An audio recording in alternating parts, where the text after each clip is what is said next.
तो 1 GB का हो गया 2 मिनट। PDF बजट में प्रोडक्शन ऐसे ही ऐसे ऐसे direct पड़ रहा ठीक है और सीन हम लोग छोटा छोटा ले रहे हैं तो वाईफाई बढ़िया कनेक्ट है। कर ठीक देंगे है, ठीक।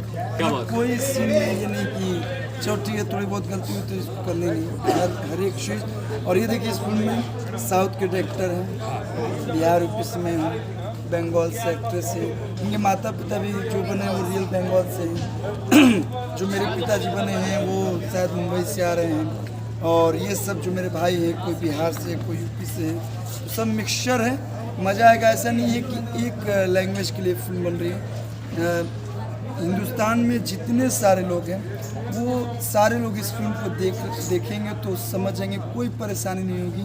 क्योंकि कोशिश यही है और हम लोग तैयारी भी उसी प्रकार की है कि हिंदुस्तान में हमारी कहीं भी फिल्म लगे, कहीं भी फिल्म लोगों के पास पहुँचे तो आसानी से सब लोग समझ सकें। और ये फिल्म में आप लोग को ऐसा नहीं कि केवल कमर्शियल